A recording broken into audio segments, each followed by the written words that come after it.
Dernière partie de notre feuilleton sur l'immigration clandestine.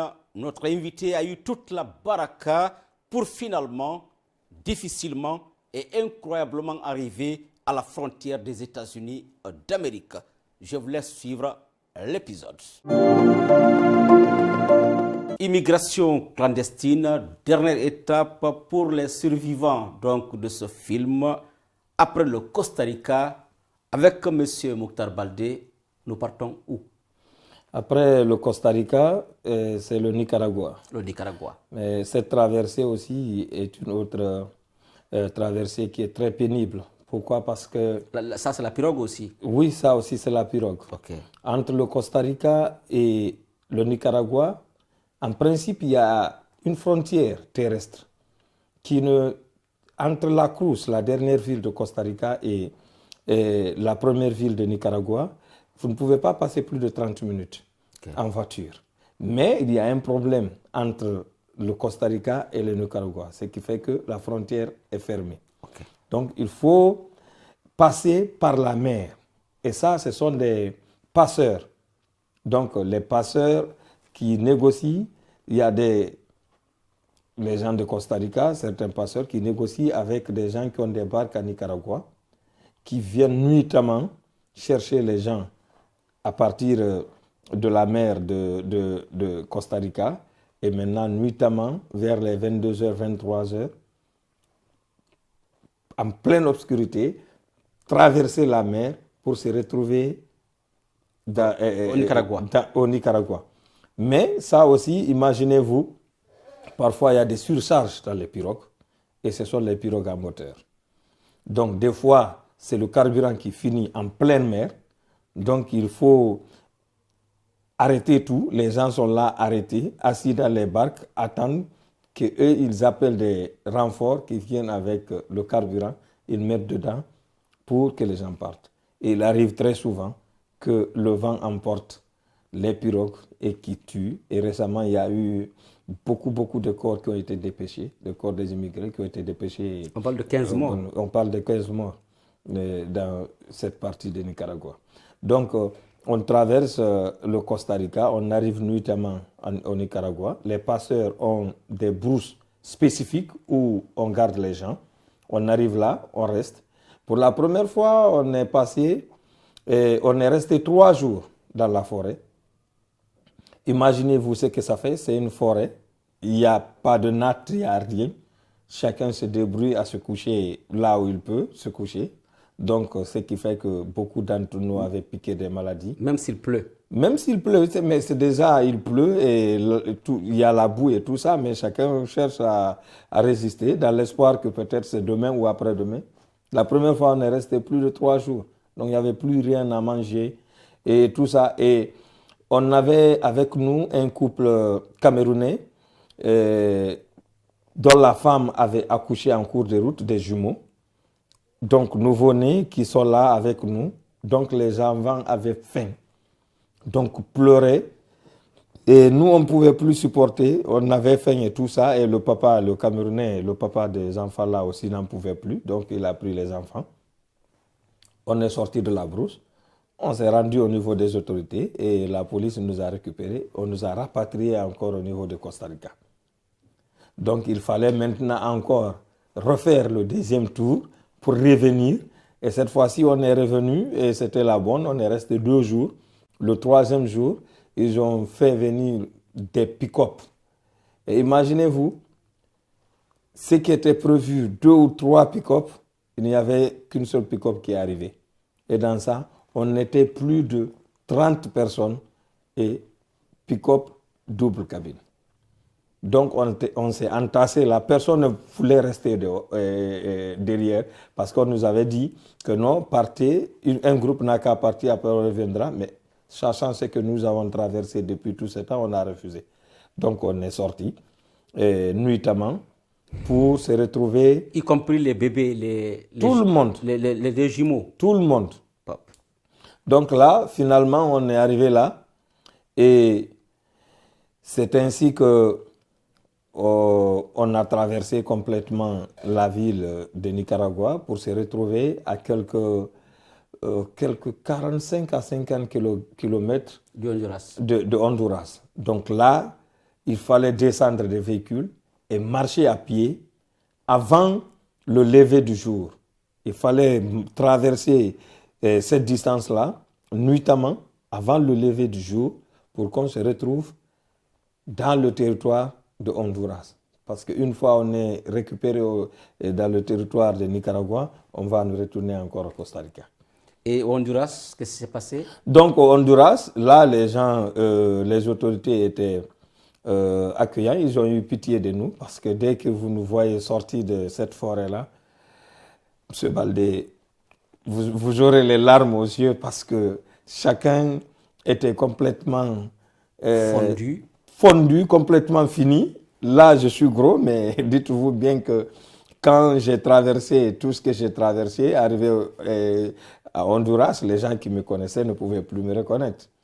Oui, parce qu'il y avait des gens qui avaient déjà attrapé des maladies, des galles, des dalles et tout ça. Donc, vu tout ce qu'on a vécu dans les forêts, et arrivé là, la Croix-Rouge nous a pris en charge, nous a donné des pommades et tout ça, qu'on appliquait après avoir fini de se laver. C'est ce qu'on appliquait. On est resté là 2 jours, 3 jours. On nous a donné le document pouvant nous permettre de traverser le Honduras pour le Guatemala. Pour nous retrouver au Guatemala. Et au Guatemala, qu'est-ce qui s'est passé? Et arrivé au Guatemala, c'était une autre histoire encore parce que le Guatemala aussi était confronté à un problème de militaires et ainsi de suite. C'était un problème militaro-militaire entre eux au niveau des frontières.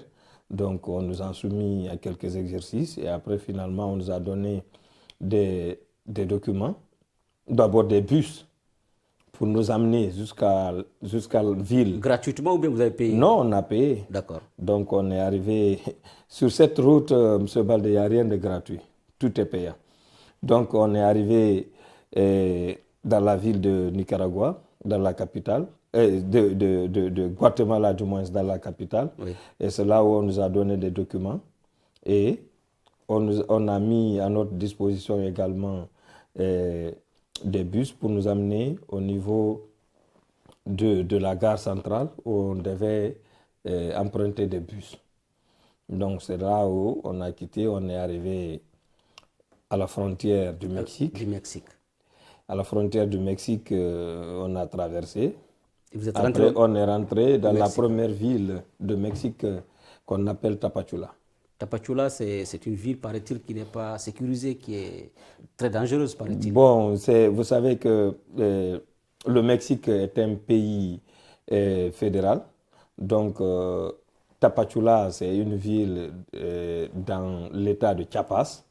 Donc, on est arrivé là, c'est là où il y a l'immigration également. Donc, il fallait absolument qu'on passe par là-bas pour se procurer des documents pouvant nous permettre de traverser le territoire mexicain. Au Mexique, est-ce que vous avez souffert? Oui, il y a souffrance. Pourquoi? Parce qu'on est obligé, comme je vous l'ai dit, il n'y a rien qui soit gratuit. Tout est payant. Et la vie était encore un peu plus facile pour nous, ou pour moi personnellement, parce que je parlais espagnol. Donc, tous ces pays que nous avons traversés, ce sont des latinos, donc c'est des gens qui parlent espagnol. Et vous étiez chef de groupe? Donc oui, là où j'étais chef de groupe, cela va de soi. J'étais le seul qui parlait espagnol. Donc il y en a qui parlaient un peu portugais, c'était un peu différent avec l'espagnol. Donc je menais le groupe et j'ai mené les contrats, pour ainsi dire, les négociations en fait, avec les passeurs, la population et tout ça. Donc on est resté là dans les difficultés. Et au Mexique? Au Mexique, là, on est parti à Tapachula. Et là aussi, l'immigration. Au niveau de l'immigration, ils ont voulu nous mettre dans le camp d'immigration où ils sont. Mais par chance, on n'a pas été soumis à ça parce que, je vous dis, c'est là où vous rencontrez également tous les problèmes et toutes sortes de nationalités, les Colombiens, tous les grands drogués et tout ça. C'est un endroit où tout était là. Donc, ce n'était pas facile. Mais Dieu merci, avec toutes les chances, on a passé là-bas 1 jour, 2 jours, on a récupéré nos documents et on s'est embarqué de Tapachula pour Tijuana. Tijuana, c'est la dernière ville avant Californie. Parce qu'au niveau de Tapachula, c'est là où les gens parfois sont dispersés. Une fois on a les documents, il y en a qui empruntent les bus pour aller vers la frontière, pour aller vers Texas. Il y en a qui vont vers la Californie. Il y en a qui vont parce que vous savez, il y a le territoire, la frontière entre le Mexique et les États-Unis est une très grande frontière. Elle est très très longue. Et finalement, au Mexique, vous vous êtes apprêté pour la frontière avec les États-Unis, pour la Californie. Oui, arrivé à Tijuana, donc on est resté là 1 jour, 2 jours, parce que au départ, on procédait par groupe pour rentrer. Plus les gens arrivent, ils donnent les documents qu'ils ont reçus à Tapachula, et à partir de là, ce sont les documents-là qu'on essaie de mettre ensemble, et on essaie d'appeler les gens par groupe, soit de 15 personnes, de 20 personnes, pour pouvoir rentrer à l'immigration des États-Unis. Parce que vous venez avec l'immigration du Mexique, vous accompagne jusqu'au niveau de l'immigration des États-Unis, ils retirent leurs documents, ils vous laissent dans les mains de l'immigration des États-Unis, et maintenant à partir de là, vous êtes au compte des États-Unis. Et à partir de là, maintenant, vous avez pris l'avion, ou vous avez pris la voiture, ou bien vous avez marché encore à pied, c'est-à-dire du Mexique en Californie. Du Mexique à Californie, non. Mexique à Californie, c'est là où les gens se dispersent. Ceux qui ont un peu à ceux-là qu'il reste un peu d'argent, ils empruntent l'avion parce que les gens sont hyper fatigués. Et là, vous avez pris quoi? Moi, j'ai pris un avion. J'étais avec quelques amis. Et pour débarquer où? Pour débarquer à Tijuana. Non, de Tijuana maintenant pour les États-Unis, je veux parler. Non, de Tijuana, c'est la frontière. Ok. Tijuana, c'est la frontière. Il y a l'immigration, c'est très proche. Donc là, vous marchez à pied. Et finalement, c'était à quelle heure? C'était le matin. Et vos yeux s'ouvrent sur les États-Unis d'Amérique? Oui, on est venu le matin. Voilà le drapeau mexicain, c'est par là. Le drapeau américain, c'est de l'autre côté. Vous traversez un pont qui est spécifique, qui est mis là spécifiquement pour ça. Il y a le grand mur des États-Unis. Quand vous êtes par là, vous voyez. Et quand vous avez vu le drapeau américain, votre rêve? Non, on s'est dit que non, bon, ça y est, tout le périple que nous avons passé, voilà, enfin, on est au moins face on est face à notre destin maintenant. Très bien. Nous sommes à la frontière et on va s'arrêter à la frontière entre les États-Unis et le Mexique avec M. Mokhtar Baldé. Merci à vous d'avoir accepté vraiment ce témoignage. Est-ce que vous avez un message à lancer? Est-ce que votre fils qui vous suit, votre premier fils, le garçon qui vous suit, est-ce que vous avez un message à nous lancer si demain il voudrait dire « je vais être homme, je vais être garçon comme papa pour traverser tout cela », est-ce que vous avez un message pour lui?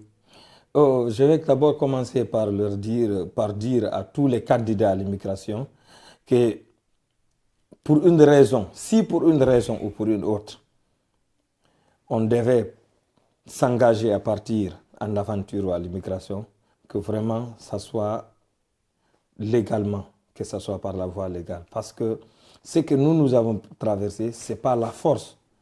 Ce n'est pas notre force, ce n'est pas autre chose, c'est seulement nous avons eu beaucoup plus de chance que d'autres. Parce qu'il y en a beaucoup qui ont péri sur cette route-là. Donc, à mon fils, je vais lui dire que non, ce n'est pas possible. En tout cas, s'il doit partir, il faudra qu'il passe sur mon corps ou il faudra que je ne le sache pas qu'il est en train de partir pour qu'il s'en aille. Sinon, je vais essayer de passer par tous les moyens pour mettre tout à sa disposition pour ne pas qu'il parte. Et s'il doit partir, je vais chercher un autre moyen pour qu'il parte, qu'elle ne soit pas la façon dont moi je suis arrivé. Parce que si moi je savais que j'aurais traversé tout ce que j'ai traversé avant de quitter, je ne serais pas venu. Merci donc, M. Baldé, d'avoir accepté ce témoignage. Espérons qu'il servira à réduire le flux migratoire malheureux que nous connaissons aujourd'hui. C'est la fin donc de la 3e étape de ce film que nous espérons que vous allez tirer profit. Merci à vous, merci à tous. C'est la fin de cette émission. Merci de nous avoir suivis. Bonne suite des programmes sur votre chaîne de préférence Star 21 TV. Bonsoir chez vous.